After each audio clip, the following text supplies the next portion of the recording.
Hey, folks, we're back in the building. We're back. SPS Edge Show is back after a 2-week vacation, enjoying those holidays and some other time. I'm back in the building with my guy, Terry McCoy Jr. How you doing, man? Pretty good. It was a good break, but never could stay away from the game, from all the games going on, and sports life continues. It always continues, whether it's on the podcast or not. So it's been a good couple of weeks, but I'm glad to be back in front of y'all again. Yeah, man, we're happy to have you back. Shout out to Orlando Watkins, Coach Orlando Watkins. This girls' season is kicking off in Detroit, and he's down there getting it going. So we will see him intermittently throughout the rest of our podcast. And I'll say this at the beginning of the podcast for anyone. I'll say it throughout. Next week, we won't go Thursday. We'll go Tuesday. I got to deal with some daddy responsibilities. Madeline going to be Mary in the Christmas play. Can you believe that? Oh, so, man, that's too early. That's too early. So we'll switch it up next week and go Tuesday. Then we'll be back on our Thursday regular scheduled time, man. But without any further ado, man, we'll get right into it. Of course, I have the MHSA credentials to cover high school sports, and that's always a great thing. And I was able to follow Detroit King High School this season, particularly throughout the playoffs. And I'll go back as far as last season with Coach Ty Spencer, the head coach there, is being able to catch him after every game. But those guys stay locked in. They followed a pretty strong path to the playoffs and were able to win at Ford Field. So I got to catch Coach Spencer right during the celebration. And here's a clip from that conversation that we had.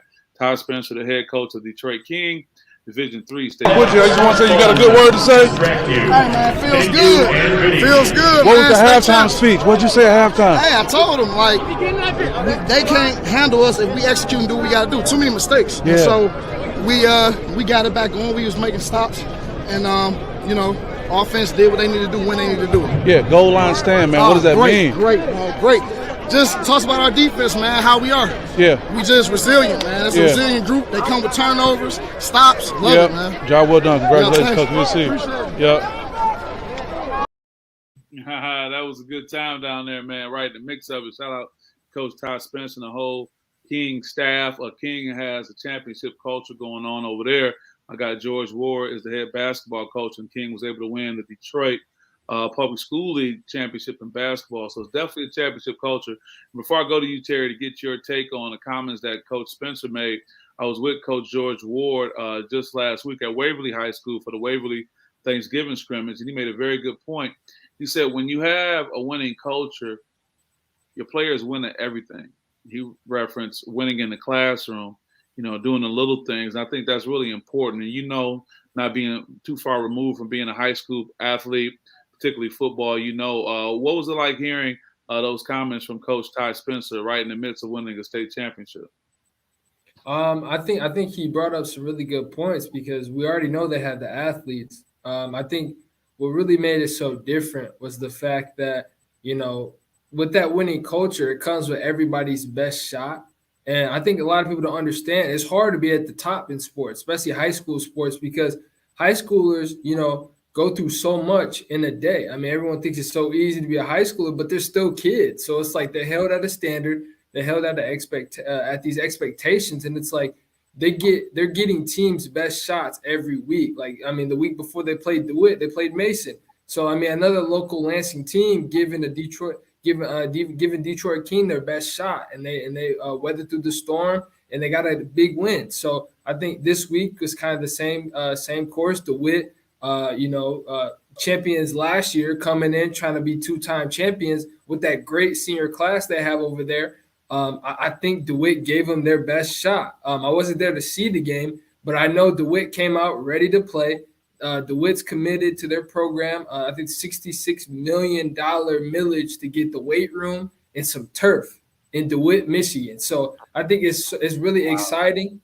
And Division III, the way that it's looking, I don't see King going anywhere. Mason has been traditionally really good in the playoffs. I would say making the playoffs, but they had a really good run this year. And then, with DeWitt, with their passing and getting guys in there and really building a program, I'm really excited. But, I mean, he said it best, man, with King and Moore, that young quarterback, man, when they're playing their best and they're not turning the ball over, I can only imagine how good this team will be in the years to come with him at the head. But man, it's just really good to see a team, an inner city school, win that big prize. Yeah, absolutely. Shout out to Latasha Prince. Thank you so much for holding us down and sharing the news about the SPS Edge Show. Latasha, just so you know, next week we'll be going at Tuesday at 6 p.m. My daughter is in a play at school on Thursday, but after that Tuesday we'll be back. But we appreciate all the support you've been giving us and what's going on. You're right, man.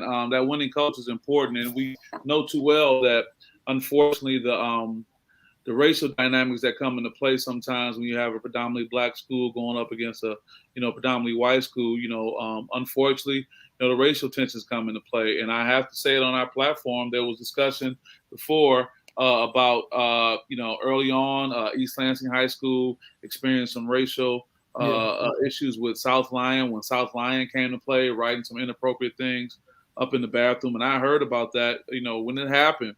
And also the superintendent from, Mason having to send out a letter, reprimanding parents who stated were making inappropriate comments. So I'm not trying to sully the win of King, but it means a lot, man, when a black school can go all the way and win the state championship. We're not lost on that. We got Patricia Inglis saying, good evening, gentlemen.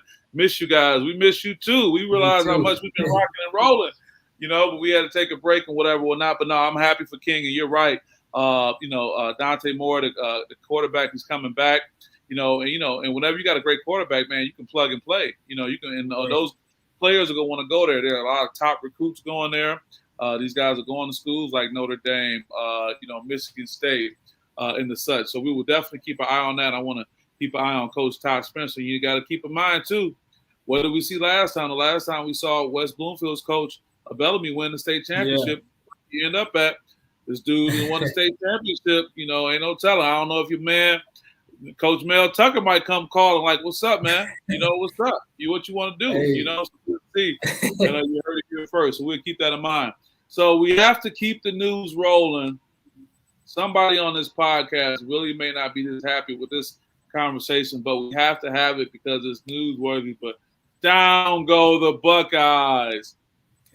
Ohio State Buckeyes lost to Michigan. That was Michigan's first time beating them in some 8 years. It was an amazing, game. Surprisingly, considering how much Ohio State whooped up on Michigan State. And Terry was keeping me updated the whole time when Ohio State was whooping up on Michigan State, whatnot. But the Buckeyes went down. Latasha say, "I'm so bitter." Well, you appreciate you just being honest about it. Well, Terry, I mean, it's sports. And in sports, all types of things happen, including a team that we didn't expect to lose. Things happen like that. So just you had time to think about it. You were able to celebrate Duke, Ohio State's comeback victory against Duke in basketball in the ACC Big Ten Challenge. We'll talk about a little later. But, hey, the game happened and went down, but I would love to hear your perspective considering your affiliation and affinity for Ohio State. So, I mean, coming into the game, we knew that weather may play a factor. I don't think it played as much of a factor as I thought it would be. CJ played really well. No interceptions. QB rating, was pretty good at 83. I felt like we threw the ball well. Running game wasn't as effective as I thought, but I think this year for Ohio State, I was really I didn't really know coming in, and I thought this game would be so key for me because Michigan has a lot of those guys that have been in this rivalry for a while. Ohio State's defense has 2 returning starters, and it was really it didn't really feel good to see the beating, but I mean, I think it's a blessing in disguise, and I think that's the theme of this game is because obviously there was a need for a defensive change, but Ohio State has been winning. Like we were able to weather through the storm and come out with wins because of this loss to Michigan, our rival. I think that puts more of an emphasis on change. I think the scheme needs to change. I think Ohio State is so used to having these dominant pass rushers like Joey Bosa, Nick Bosa, Chase Young, Jonathan Cooper.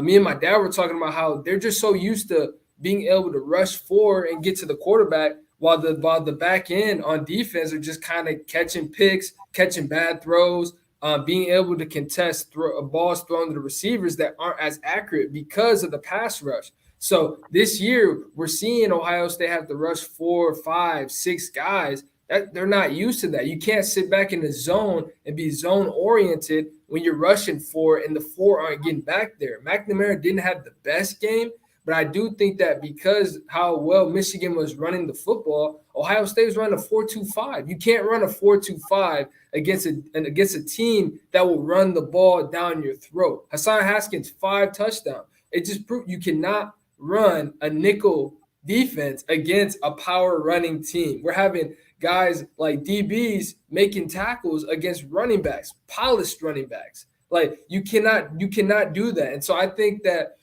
Kerry Combs, a guy, the defensive coordinator, got his play calling privileges taken away to Barnes. I don't think Barnes is as bad. But I do think the scheme does need to change a bit. I would like to see kind of some switches depending on the team they play. But I would call this a blessing in disguise a little bit, just to kind of put some emphasis. And unless the younger fellas feel what it is to lose. I didn't know what it felt like to lose to Michigan. Last time we lost to Michigan, I was 9 years old. So I don't even – Braxton Miller was my favorite quarterback his freshman year with Luke Fickell when they went 6-6. That's when he was doing the video game moves. He was doing all the moves. He was a freshman quarterback, deer in headlights, taking it all in. So if we do a flashback and we saw Ohio State kind of turned it around that year in the years to come, winning 8 straight, I see some glory years ahead of us if we make the changes that are needed to lead to those glory years, like changing the defense. Younger guys just getting polished in their rivalry, man. I mean, losing like that in the big house where they're chanting, going crazy, that stuff will definitely get you ready for the next years when we go back to the horseshoe. Yeah. So, well, family was holding you down. Latasha said it was definitely the weather. And she said, talk, Gary, about when he was 9. And my mother told me even then she enjoyed the Facebook back and forth with you during the game. True Ohio State fan. Now, I like that slant you put in. And it happens. I think that's a reminder that in sports, things happen. And I think it's something to be said about the emotional high they could have been on. And as, for lack of a better term, they blew their whole wad when they played Michigan State. I mean, they dominated them so good that, unfortunately, the game that they walked into that game saying, hey, we can just do this same thing too and look at the outcome. So things are going to happen. It's unfortunate heads may roll, but that's what happens. But you're very gracious in talking about your favorite team in the land. I appreciate the professionalism, and it is what it is. But you say, hey, last time that happened, I was 9. So with that, let's talk about the coaching changes that have been taking place. Man, I'll probably say this season, there's been some huge, huge coaching changes going on with what's happening out here. So let's see here. Let's start with this one right here. Your boy, Brian Kelly, is out of Notre Dame. Who would have thought that someone would leave Notre Dame? You would think that you got to get fired from Notre Dame. He said, no bet, I'm going to the swamp. And his comment was, why are you going there? And Terry, he said, I want to be with the best. So that was a low-key shot at them. Sure, it's going to be a huge contract, probably one of the largest contracts in college sports. Then, which I think was the sweetest deal, Lincoln Riley, oh, my God, $115 million, private jet for him and his family.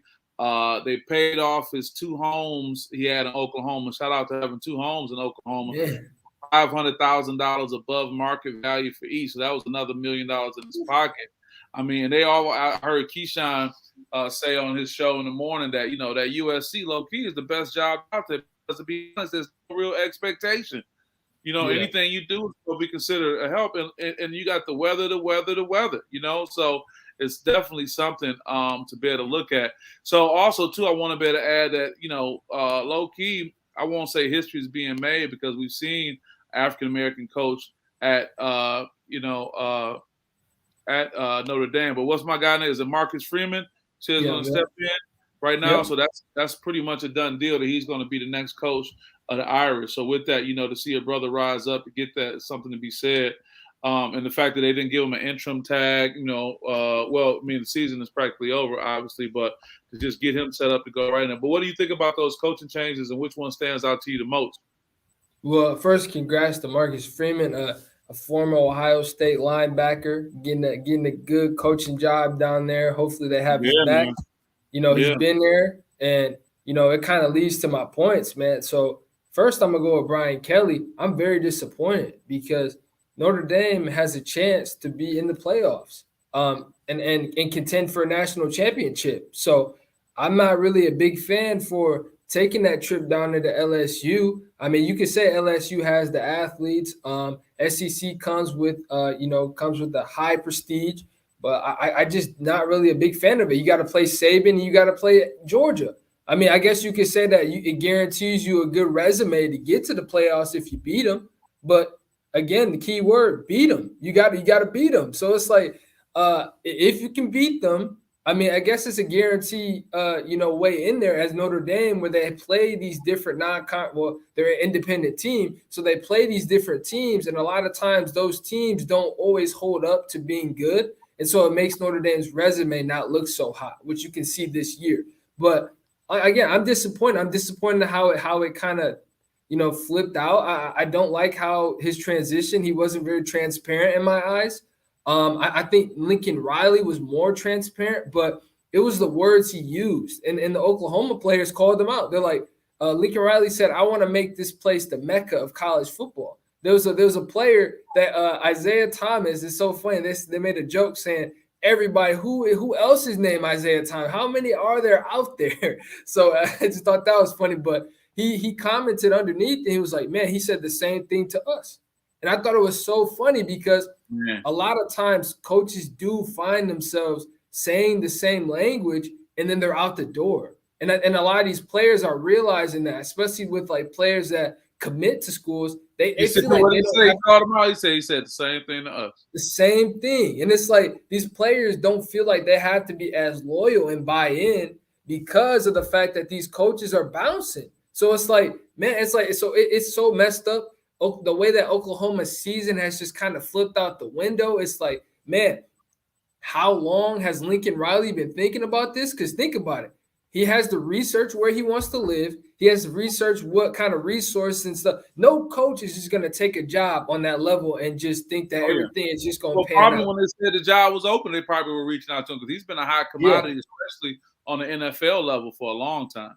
Right. And not only that, a lot of these coaches have teams. They have camps. So Lincoln Riley may not be necessarily answering the question. It may be one of his representatives. It may be one of his close friends. So it's like how much is his research or someone in his camp? Because ultimately your camp reflects you. So obviously your mind is elsewhere. So like how much of you focusing on USC taking your mind off of Bedlam against Oklahoma State, which you guys gave that one away. So it's like, dude, are you quitting mid-season to take a job? I'm all for it if you leave at the end of the year. Already. He probably was mentally gone already. Yeah. You got to finish the season out. Yeah, that happens a lot, Terry. And I think what this is doing, especially when you look at the contracts, we'll talk a second about our guy Mel Tucker and his historic $95 million contract. When you look at these contracts, man, it's just telling you that, college sports is big business, particularly football, and we can sell to these players that we want a level of loyalty, but in a short amount of time, that's thrown out the window. It's like the same thing you can challenge a player on, it changes. I remember talking to young men recently. I won't name any names, but he's in the mid-Michigan area, been recruited for football. And I was talking to him about this recruiting process. I said, listen, man, don't get jaded if the calls stop coming because it's a domino effect. If a player gets hurt or not, they'll start focusing elsewhere. And the same people who'll be telling you this and that, that's part of it. And I think it's really difficult for a young person to get that. Now, the reality is that as you are getting further and further removed from the high school experience, I mean, it's a business out here.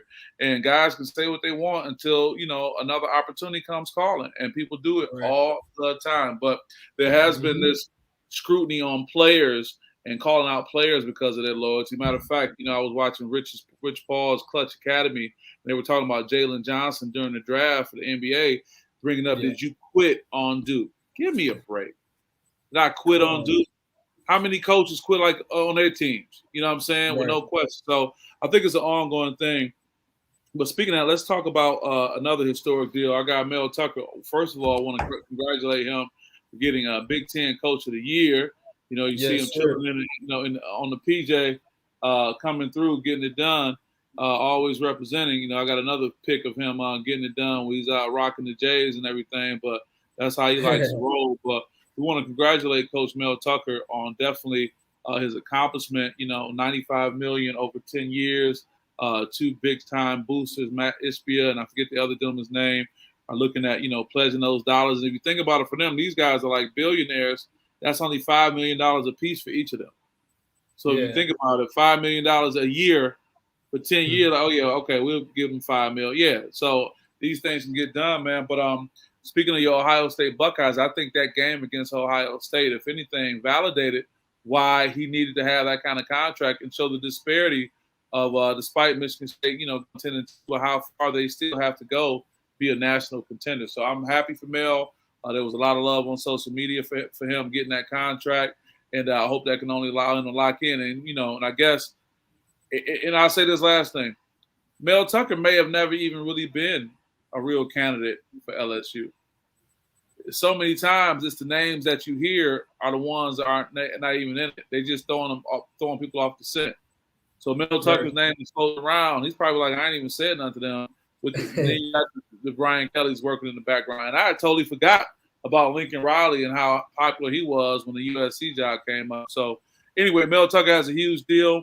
It's probably going to be dwarfed shortly when Brian Kelly signs this deal, because I know whoever's signing the last deal, they want to be signing the deal that says that they're the highest paid college football coach.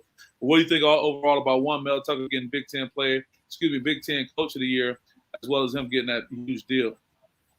Well, I think based off circumstances from last year, I think he definitely deserved Coach of the Year. I think, coming back, winning like the way they did, beating a rival this year, I thought that really, having a bunch of transfers, guys coming in, not really knowing their worth and coming to Sparty and kind of understanding who they are. Kenneth Walker, coming in now as a Heisman candidate. So I think he definitely deserves that award. I think that deal definitely shows the support of the Spartan family. I think the worst thing they could have done after that Ohio State game was to revise that deal. I mean, if you're buying in on a coach, and I can see the transparency that Coach Tucker brings, a guy like Tucker, man, he wants to be straight up. If you want me, you want me. Tell me you want me, and I want to be here. I mean, he said on Draymond's show, I don't want MSU to be a stepping stone. I came here. I want to stay here. I want my kids to be here, because I think coaches, to an extent, do understand that my family is coming with me. Like, Tucker has kids. He has a wife. My kids are coming with me. I don't want to have to do this going here, going there. That's a lot, man. You have to answer to your wife. Like, on a serious note, your wife is going to be like, man, like, what more? Can we stay for a little bit? And I think MSU did a great job of locking that contract in. Is it a lot of years? Yes. But in this day and age, you have to be very consistent with your approach, and you have to give guys safety. You have to give them that sense of security, that sense of job security, that no matter what, we got you. We're gonna donate to you. We're gonna give you the resources, and we're gonna continue to support your cause. And what better guy than to have a guy like Coach Tucker in year 2 leading MSU from, I believe, a 2-5 season last year in COVID, now to a 10-2, looking to try and get in that New Year's 6 bowl action. So that's an incredible accomplishment in 2 years to do that. And still some. He's still getting guys. He has that, Caitlin Hauser, a quarterback coming from California, coming in here. Not to guarantee that they'll be good with that, but look, he's making noise, and it's good to have a guy in your corner like a Mel Tucker and the guys around him. So it looks like he has a staff that he's looking to keep. A lot of people are not really feeling the defensive coordinator. That's another topic, but we do like to see that Tucker right now is doing what it takes to win. So guys that are doing that, and they're your head coach, you want to lock those guys in for a while. Yeah, and also it may be that now that LSU is off the market, USC is off the market, there may not be any other high-profile coaching jobs that will come up that will even attract him to begin with. So now he can put his head down and focus, and go from there. Well, let's do this, man.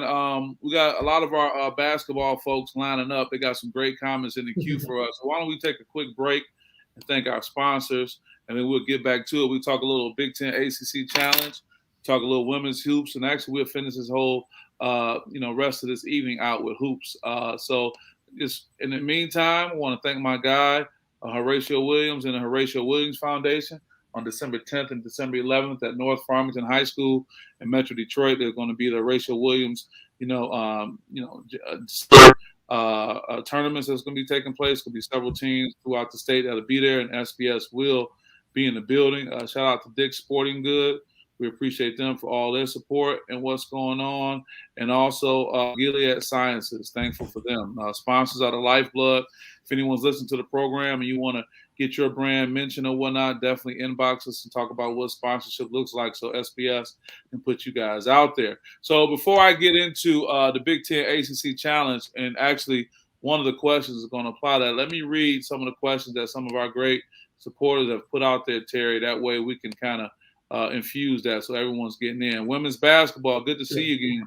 I know a lot of Bron fans feel he didn't deserve to be suspended, and they're delusional. You may have seen the Bron clip on there. That wasn't the photo that I was going to have. I was going to talk about it, and Terry and I talked about it. I just felt it was discussed ad nauseum, and I was going to kind of bypass it, but we'll work our way back on that. Also, Hoop Baller School, what's going on? What's your thought on LeBron James getting COVID and him tweeting saying this is fishy? Is that direct to the NBA? The league don't want him missing games. He's not above the rules, right? For the record, LeBron is above the rules. And no matter how you want to see it or how you want to cut it, LeBron is the league. He got certain kind of influence. That kind of goes back to that whole piece with Isaiah Stewart that was going to go down. Well, they was going to let something happen to LeBron, in my opinion. Let me read a few more for you guys. Women basketball, again, save this for the women's segment. I got you. Do you all see that interview with Candace Parker did with Taylor Rooks? They asked about USA basketball and Gino. Just thoughts on that. I would definitely share. I didn't see the interview, but I did read the transcript, so I have an idea. Also, Charles Ward in the building said, whenever y'all fit this in, Imani Bates has been struggling kind of bad, almost looks average. They got him at the point guard spot. I don't like it, but what point do we got to stop using? But at what point do we get to stop saying he's 17? Wow. And also talk about that Michigan versus UNC game and how bad Michigan looking early on. Good job, fellas. Charles, we appreciate you. I mean, so with that, maybe we can go right into that. We'll start with that and work our way backwards because we did want to talk about the the Big Ten ACC Challenge that took place. That's always some great basketball. Of course, Michigan State was very successful over Louisville last night. I'll run through the matchups really quickly. Iowa versus Virginia, Florida State versus Purdue, Minnesota versus Pitt, Clemson versus Rutgers, Virginia Tech versus Maryland. You got the Miami versus Penn State, also Wisconsin versus Georgia Tech, Nebraska at North Carolina A&T. It got kind of chippy over there, if I remember correctly. Michigan, UNC, of course, Louisville at Michigan State last night, Northwestern at Wake Forest, Duke at Ohio State. I was awakened early in the morning with a text from Terry McCord saying, look, man, Ohio State came back and won. Indiana at Syracuse, and, of course, Notre Dame and Illinois. Terry, tell me your take on this Big Ten ACC Challenge. Give us the final numbers on everybody for the most part. Just give me your feedback on that. Well, I expected the Big Ten to win. Not only did they shoot out to a 6-2 lead, I mean, there were some pretty good wins, but they ended up winning the challenge for the third year in a row, 8-6. So it got a little, we were on the edges of our seats looking at as those games started to final. Obviously Ohio State, big win over Duke. I wasn't really expecting that, but Ohio State did a really good job, which Coach K did give props to to Ohio State's basketball team. They just wore us out. And I think Duke will look back at that and see what they can do to kind of control the pace. MSU, man, I learned a lot from MSU in Atlantis. I really enjoyed watching them play. A lot of people were down on them because of how they played against Loyola. I was happy about how they played. One against UConn. UConn is a really good team. They're athletic. They're long. MSU has been known to kind of struggle offensively, but they still found a way to win. I was proud of their efforts against Baylor because it showed that Michigan State is chippy. They're gritty. They're not going to quit. They're going to find ways to keep themselves in the game. I just thought Baylor was just a little bit too much that day. That's fine, though. So whenever they play Louisville, I expected MSU to find ways to win. Malik Hall looked really good. He's someone that, he's here and there, but he's starting to figure it out and put it together. Bingham has looked pretty decent to me as well. Gabe Brown, when he wants to be that scorer that we know is looked really good. So I'm liking what I'm seeing out of Michigan State. But Michigan, it just seems like they're really flat. And I'm not really seeing that intensity that we saw. Mike Smith did a great job at the point guard position last year. I think that's something that Juwan Howard needs in his offense, that assertive point guard can get a basket that kind of runs the offense a little bit. So it didn't help. North Carolina shot really well last night, which they usually do at the Smith Center.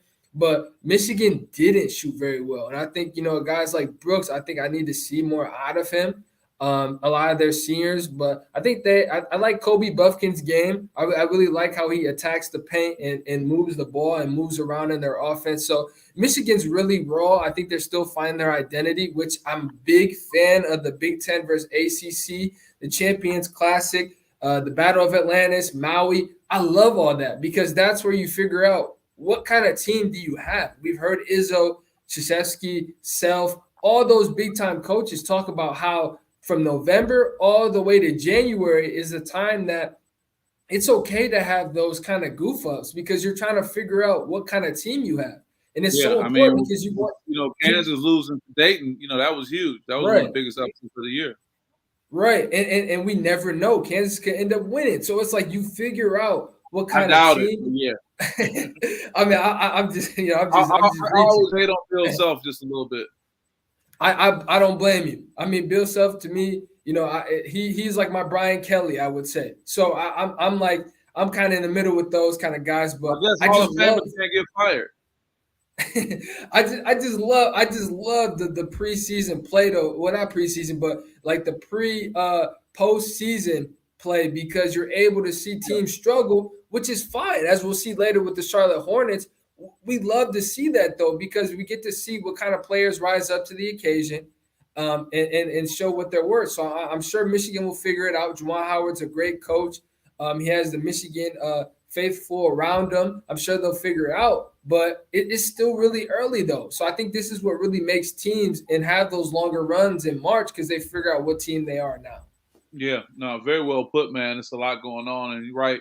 It does look like postseason play. When you see a Louisville and a Michigan State, it makes you think of NCAA tournament, Champions Classic, extended. And we did see a lot of great playing going on. Let's go through some of these comments that are relating to specifically what we talked about.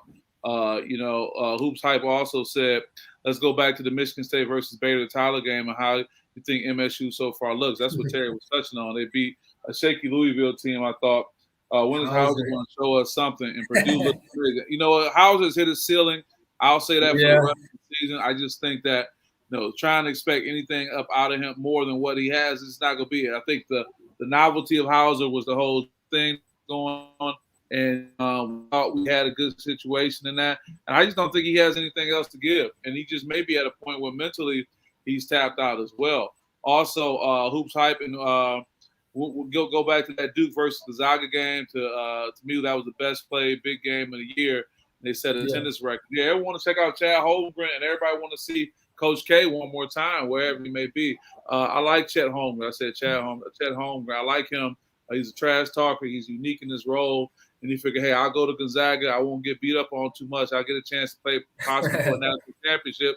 Then I'll go to the NBA. You can't beat that. That's a good thing, Dion talked about we'll get to Steph Curry in a second, but what can you say about Imani Bates? Dion Hoops Page made the comment it's too early to judge, but it could be possible Imani Bates might not be this all-world player the media put him on as. I have to admit, I know he's 17, but he's not the number one today. I just remember one of those last plays of the game they were playing, he got ripped at half court and went the other way, and all you see is an image of him. And I know he's a young guy, but I don't know, man. Is the criticism valid, or because everyone's available to have criticism, but the criticism is consistent. People saying, "Oh man, he's not really showing up to be that kind of player." What do you think? Yeah, so I do. So again, to answer one of the questions earlier about how long can we say 17, I think that's a really good question. I think one, he is young. So I think it's valid to say he's 17, but at a certain point, I think there needs to be some changes made. I mean, I'm not a big fan of Imani at the point. I think he does need to learn how to play the wing. I think Penny is trying to bring him some comfort into college ball with him playing point guard, because that's kind of what he did with Ipsy. He brought it up himself.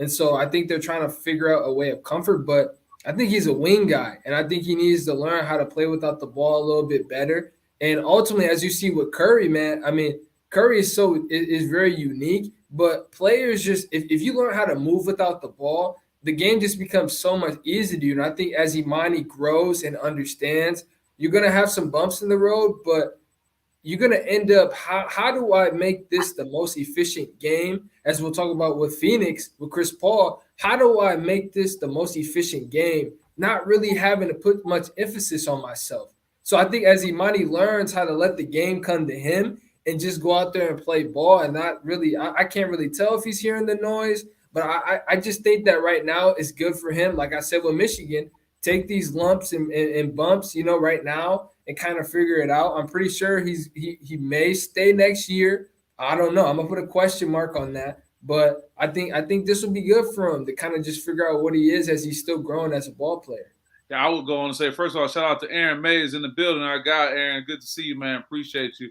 I'll go on to say that even if he's not hearing the noise, he knows the noise is out there.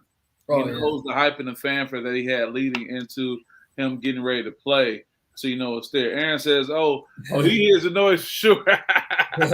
Because, it's like whether you hear it or not, you know that people have been watching you, following you, and those people haven't gone anywhere. It's not like these people, jumped on a rocket and went to space with Jeff Bezos. You know what I'm saying? They're right here with their opinion. And I think their opinions are fair and valid. Him running the point, I think he's been so ball dominant, since high school that's what they're used to. And it's going to be tough, man. I just knew no matter what, man, with all the hype that came was going to come some form of scrutiny. And he's going to continue to get that. And the sad part about it, that even if he plays well enough to, continue to transition and play at a high level in college, for some people it's still not going to be enough, and maybe the kiss of death for Imani was those comparisons to LeBron. But we are like that in fandom. We just find those we want to be drawn to. We want to dump everything on that. So that's what's been happening. With that, we could look at transition a little bit. We can stay on the college hoops. We could talk about women's hoops. You got Paige Bueckers, if I'm saying her name correctly. I know she goes by Paige Buckeys. She signed this huge deal with Gatorade, and I think that was a good look for Gatorade as far as women's sports and whatnot. She's at UConn. She's a freshman. I won't say no, she's a sophomore now. Signed this huge deal, which means some long-term opportunities. And I think Gatorade was smart to bring her in that regard to see what she can do with that. Also, as Netta Johnson made me aware and reminded me, I did see that Ozzie Fudd. I'm a big fan of hers. She signed a deal with Steph Curry. So along with having that Chipotle deal, she got that going. But I think it's great, man, that these young ladies are able to, take advantage of name, image, and likeness, especially with these major brands. Now, everybody won't get these kind of deals. I mean, Gatorade is a major corporation. I think they fall under PepsiCo, so they're under a huge brand, and that marketing, that reach. So she's going to do very well. And unlike, other future WNBA players, she's probably going to make more money potentially in her endorsements than she will playing. So that's a great opportunity for her. What do you think about that deal and all the other deals the women are doing? I think I like it a lot. Another player like Aaliyah Boston, the big center. I want to call her big woman because, man, she plays so big. I mean, it's just like no one. She's unguardable. So a big woman in the middle, like unguardable. So she signed a deal. She has a deal with Bojangles. So I mean, you're seeing in this age now where. Paige has that deal with StockX, and I was reading a little bit on that. She's really being a focal point on StockX, really trying to reach women in women's sports. And a lot of that starts with Paige just wearing Jordans on her Instagram, which then leads me to my point that like now we reached an age where anybody can be an influencer. Like you don't have to be at that high level. If you have a following and people love what you do, it doesn't matter. You could be working at, not to say it's a bad thing. You could be working on the side somewhere and have a huge following and someone wants to sign with you. I think I love seeing this empowered women showing and really and being able to reach out to other women and empower other women. It's a cycle. We're starting to see it now because now it doesn't take but a few thousand followers for people to start reaching out to you. And I think if you do it the right way and these young women are starting to realize their influence, I think it's so cool because it allows them to have more of an impact. And it's not going to stop here. I mean, Paige is going to be the keys to another Paige and then another one and another one, another one. And Aaliyah is going to be a vocal point for centers, and the best thing about this, you see stuff with insecurities with women basketball players and not feeling like they're pretty enough, not feeling like they're good enough. This is so cool. And this is super deep because I feel like women and women's basketball players sometimes get talked about. It's true. They don't get looked at as the same as male basketball players. It's so cool because we're seeing it be cool to fund women's basketball and not only fund, but to put it in their pockets. So now that leads to other women seeing that it's cool to play ball and make some money on the side. So I just love how it's starting to turn and we're seeing a lot of women be empowered, want to play the game, not only feed their families, but now influence other young women coming up in the game. So I'm really excited. I'm really excited for the season. South Carolina beat UConn. I was so happy in the Atlantis game. So Aaliyah Boston killing the game again. She's one of my favorite players right now. So I love it a lot. All right. Your girl Netta Johnson gave you a special shout out. Hey, young fella. That's always for you, man. I do want to go back to some comments that were made and regarding I missed Aaron at the time. He was talking about Imani. I do want to say his game is now exposed. All his faults are out there. I think that's absolutely true. Also, Cindy said, thank you, Cindy. Imani Bates, they tabbed him as the best high school player since LeBron James. You're right. I was saying that. So that's coming to pass on that, I think we lost Lindsay for a second.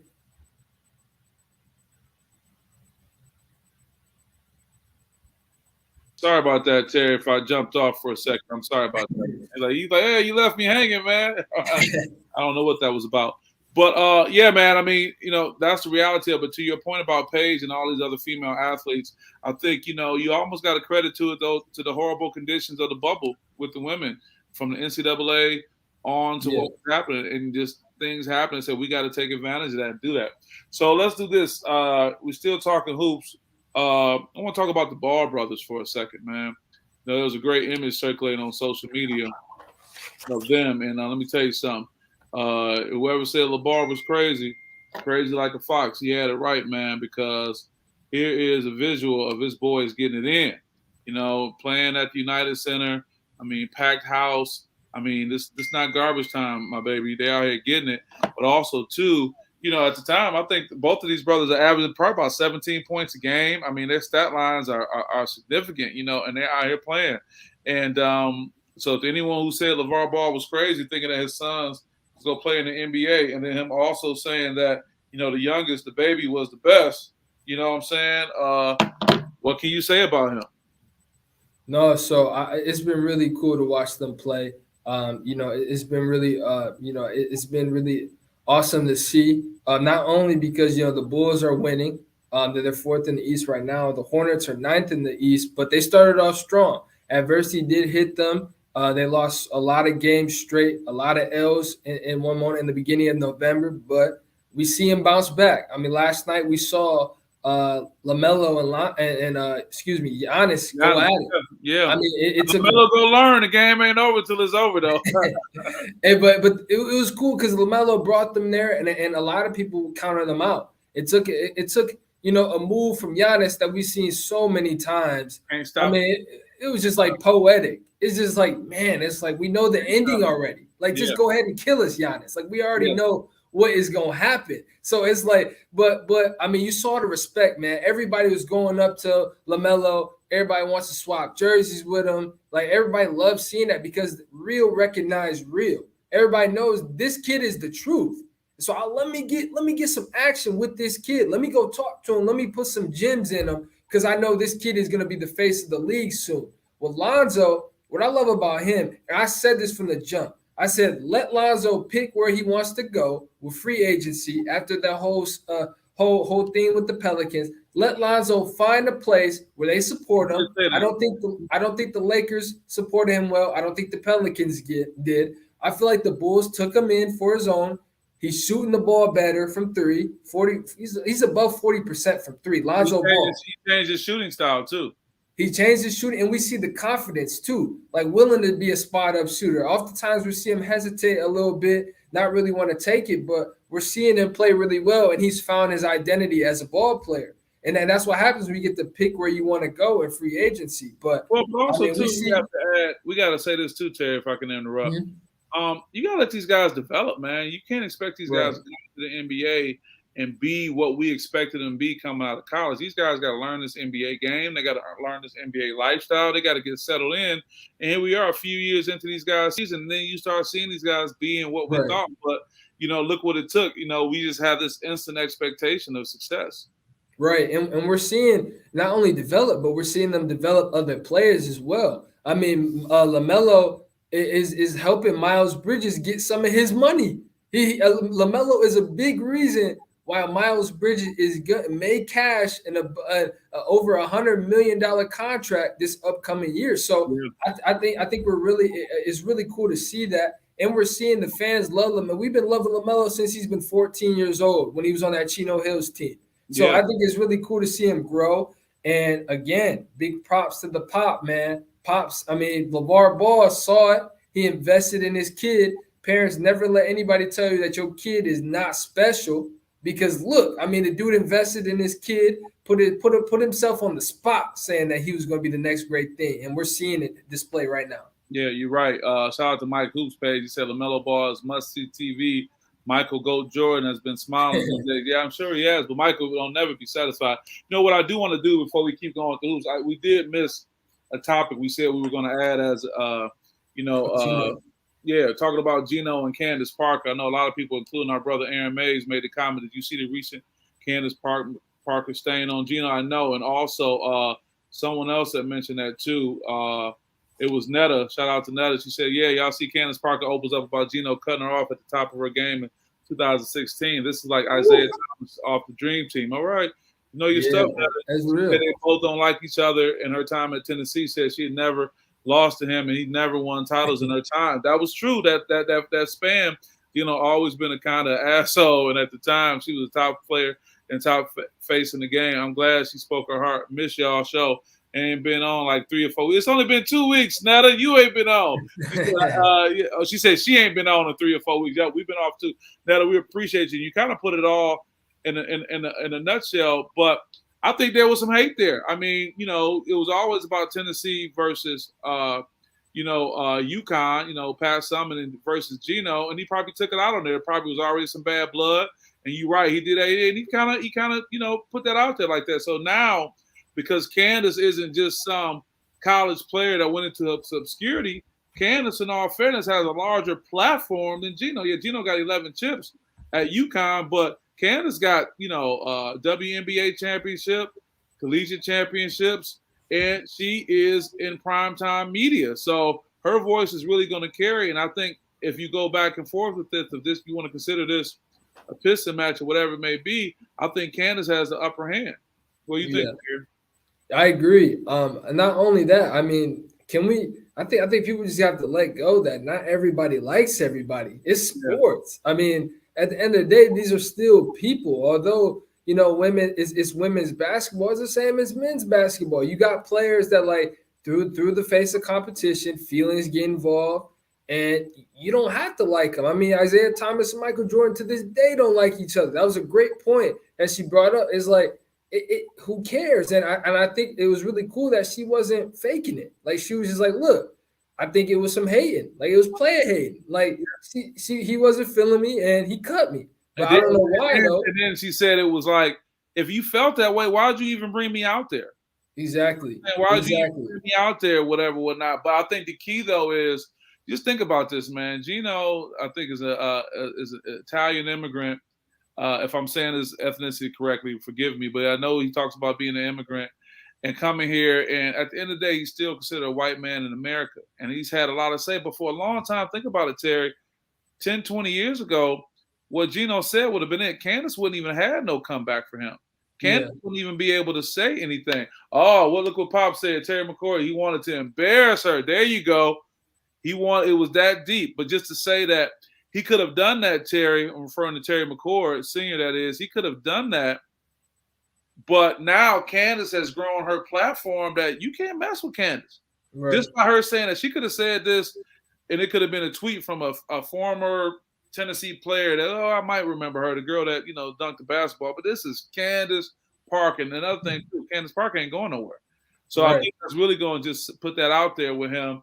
And I think that if it comes down to likes and dislikes, Geno may not be one of the most liked persons, because say what you want, people dislike dominance. And when he was dominating the way he was, and we saw, that UConn, dynasty started, I won't say unravel, but kind of come back down to earth. And Geno said, we can't be the best all the time. And he was really straight up with that. But I'd be curious to know whatever else may come of it, if Geno's going to have anything else to say about that and what may go. But we still talking hoops. Why not shout out our guy, Horatio Williams, one more time. Shout out to the Horatio Williams Foundation for holding us down. We appreciate our sponsors, Gilead Sciences, as well as Dick's Sporting Goods. I always say my favorite place, Dick's Sporting Goods or Staples, baby. Staples, y'all be sponsored. We get y'all up here. But, yeah, man, I just want to make sure all these great comments we got from our folks are coming in, and we still have some more things to touch on. I just want to try to keep them in the order of what's going on. Cindy also made a comment about hoops. She said Zion Williams had a setback. They say he has missed 83 of a possible 168 games. It's sad, man. Take my best friend Demetrius Meathead Blackshears out of Detroit. He said he big. He's so damn big. He's a big boy, man. I think what we're seeing is his body is not. I mean, think about it. This is not the normal size of NBA players. You see these guys play on and on. They're leaner. They're smaller. And all these type of things. I think his body, the boy was literally busting out shoes, whatever, whatnot. Right. Cindy threw something to us, too. Who you all think is the early season MVP? He said, that's easy. Who you say? Steph Curry, man. Steph Curry has been unreal. I hate it. It's that easy, but I can't imagine giving it to somebody other than Steph. Chris Paul, I think last night, Chris Paul made a very good case of why he's in the running for it. But I do think that Curry ultimately, it's Steph Curry. Look at Deion Hoop's page right on time. He said, talk about how Steph Curry got the Warriors tied with the best record in the NBA. Outside the game versus Suns, Curry be playing around in the NBA. My post is now. My phone will let me see y'all, and it's on and in. So when you get a time, Deion, we got you covered. The question was posed, who's the early season MVP? And you right on it. With the exception of them losing the other night too, referring to losing last night to the Suns, which we're going to talk about in a second. These guys are going nonstop. Mike's Hoop page is he's coming in talking about the Candace Parker situation. He said Candace Parker has a big personality too. Thank you. So she might have been at the time standoffish. Okay, remember he coached her in 2012 USA team. She started the first 4 games and he replaced her the last 4. Despite in the title game she had 21 points, 12 rebounds. So it's not her talent. But he also wanted to have a team full of UConn players. Do y'all know before 2016 team was announced they used Parker Promotions and she dominated and Candace did still not make it in her prime? Yeah, I believe that too. But also, man, Candace was known. I remember when she played a home game when Tennessee played a game back in Joliet, Illinois, or something or maybe in Chicago.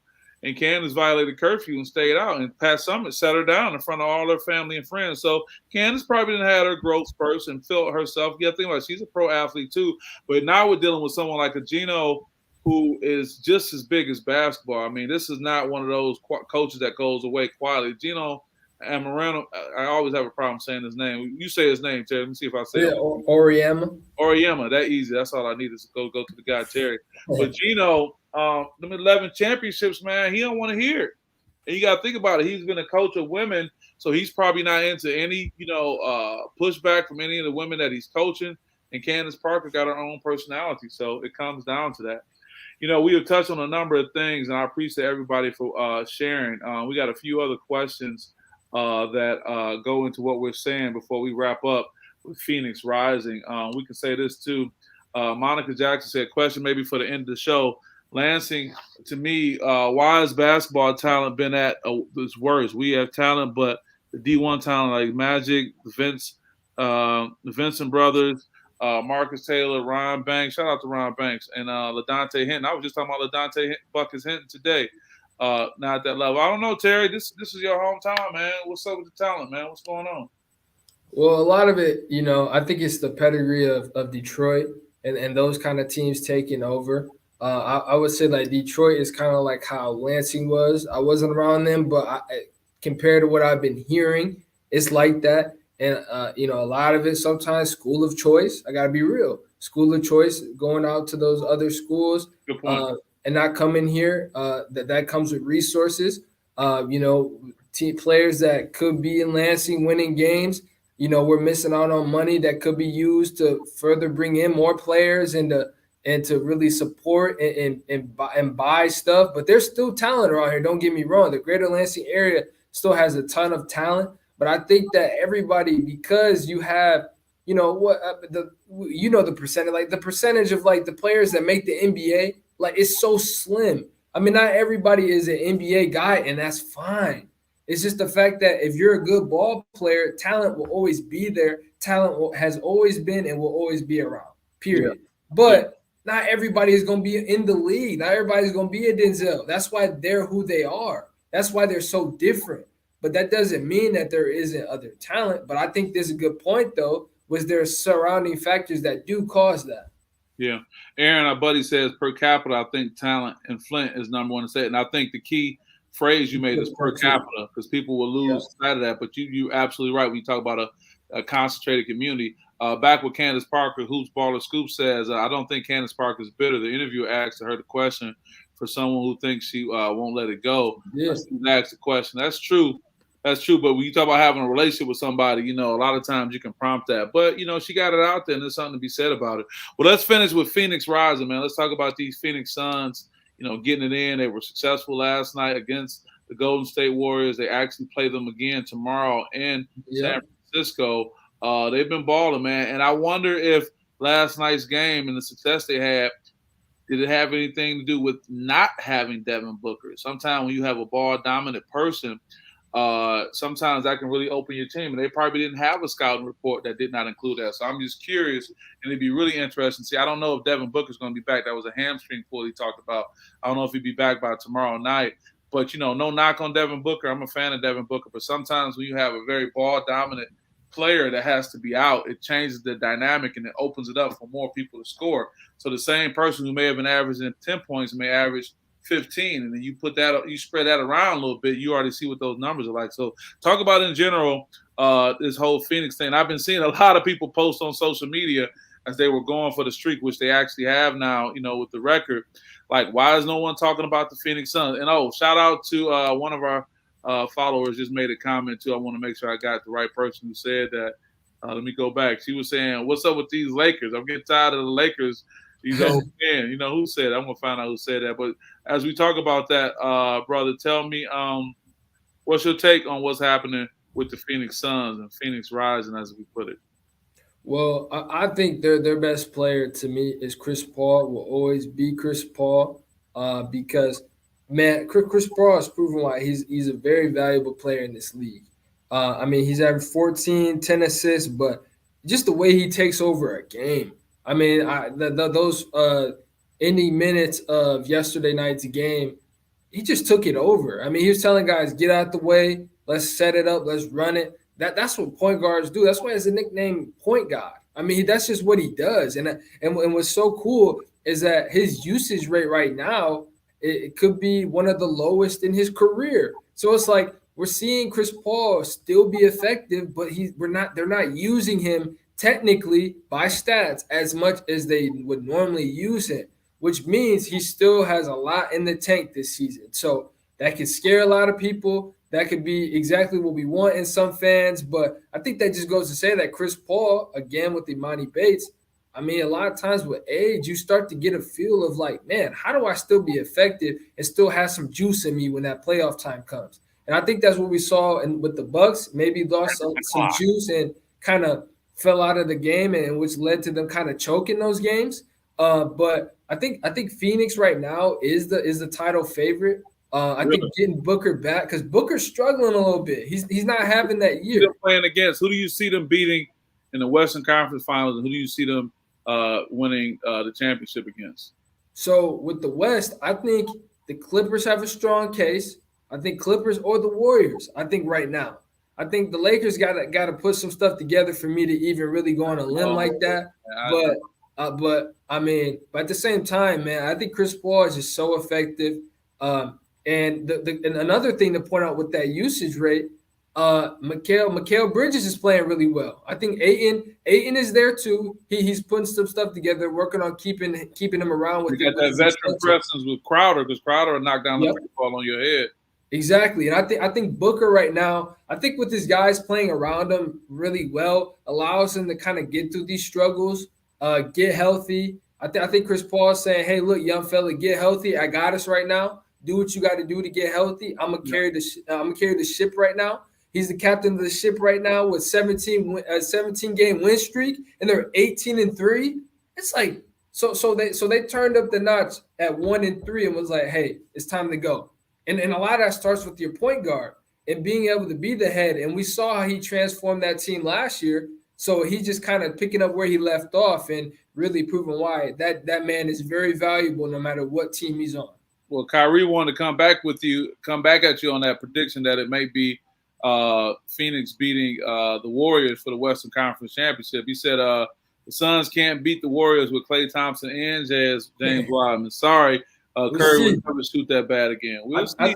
They might beat them on. I think Warriors beat them on Friday. It's just hard to beat a team with this much time and the way they lost. It's hard to beat a team like that. But it does help to get Klay and Wiseman just to help with the inside. But I don't think people should expect that Klay's gonna come back in top shape, man. You know, it's something to be working out, coming back off these type of injuries, but to get back at full game speed. These other guys been going, man, since the summer. You know, it's been out. So that's something you got to watch out for. Well, I'm watching the clock right now, and one of us got some work to get done. I should say two of us eventually, but we had a solid hour. I want to thank everyone who tapped in with us and shared. We'll definitely work on getting to some of the things that we haven't been able to talk about over time. We'll work on getting some interviews updated and things like that. But Terry, I want to thank you, man, for coming and bringing the heat as always. I know it was a good time off for us, and I think it was healthy. But to our listeners, we will be on next week on Tuesday. Next week, Tuesday, we'll be airing at 6 p.m., and then we'll be back to our regular scheduled show. And just like clockwork, Patricia England, my mama says, great show. We appreciate you. Thank you for watching. Terry, you go ahead and you have a great evening, man. And this is Lindsey Hudson with the SPS Edge Show. We see you guys next time. Peace.